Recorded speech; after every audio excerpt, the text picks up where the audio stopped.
Joel, good morning. Great to see you as always. So just where are the talks right now between Russia and the U.S.? Where do they stand right now?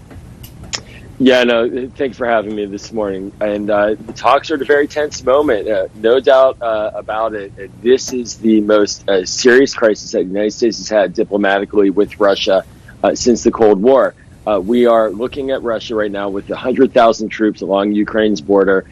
And Russia is not moving them off. So right now, in the midst of these talks, our Deputy Secretary of State, Wendy Sherman, she met with the Russians. She's meeting with NATO. She's going to be meeting with the Organization for Security and Cooperation with Europe tomorrow, really working our alliance to hunker down, in a sense, and play the long game to try to increase the pressure on Russia, to make sure that it understands, that Vladimir Putin understands that if he does invade Ukraine, there will be severe consequences that he'll have to deal with to try to get him to back down. So it's a very tense standoff right now. Yeah, White House Press Secretary Jen Psaki was asked about this yesterday. I want to play a quick clip of what her response was on this. Take a listen.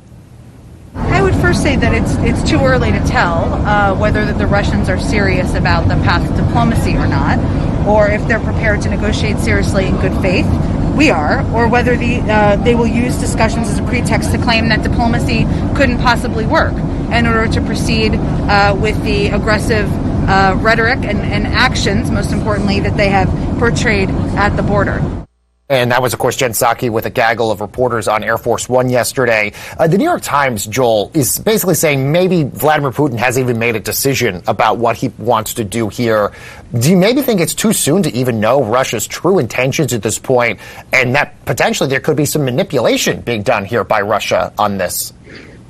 Yeah, Baker, this is exactly the point. Is right now, in many ways, these negotiations and these discussions are about figuring out Vladimir Putin's intentions, about having the meetings with the Russians. Deputy Secretary Sherman, she'll come back to Washington after these meetings and give a readout about whether or not she thinks Russia is serious about a negotiation. What we're hearing from the Russians is a lot of bobbing and weaving and sort of arguing that they're getting potential agreements with the United States, trying to create the impression of progress, then pulling back. There's a concern at the White House in my engagements with the administration about Russian disinformation, about trying to weaken unity between the United States and Europe. So this is really ultimately in Vladimir Putin's hands, in his mind, about what he wants to do. And so the White House and the negotiating team is trying to figure that out as much as they are trying to increase the pressure to get him to move in the right direction. So Putin probably has a really weak hand here, and if he doesn't know what he's planning to do here, it's maybe just to cause chaos and confusion. Why does he have 100,000 troops near the border here if he doesn't plan to invade Ukraine? Like, what would even be the strategy then, Joel? Yeah, and stepping back and more broadly speaking, under Vladimir Putin, Russia has attempted to reassert its dominance of its near neighbors, to try to, while not ultimately politically restoring the entire Soviet Union, demonstrate that it really is able to control events around it, and has been rejecting NATO expansion as well. As part of that, it's calling for NATO to never include Ukraine, and it invaded Ukraine 7 years ago and sliced off a chunk of territory, Crimea.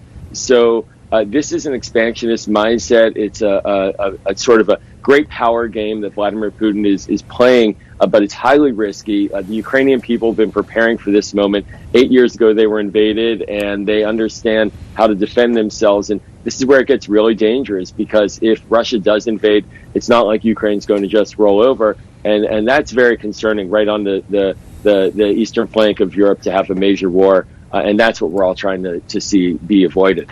Joel, I have about a minute or so left with you. What do you think ends up happening here? And if, let's just say, Russia does invade Ukraine, how ready are all the parties involved, the U.S., Ukraine, and even Russia here, if Russia ends up doing this?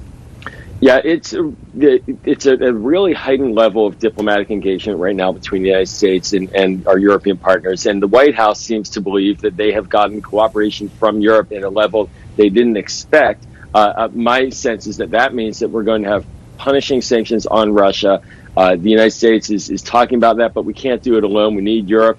And then also supporting the Ukrainian military and population potentially with military hardware and supplies. So this can spin into a very hostile direction pretty quickly if Russia does go in. And I think that's really what is on the table is here. Tell Vladimir Putin, this will be painful for you economically and militarily. Do not do it. Have a legitimate negotiation. Don't use negotiations as a pretext to argue that you can invade. Yeah, we'll continue to watch the negotiations this week. Great insight as always, Joel. Good to see you. Joel Rubin, former Deputy Assistant Secretary of State.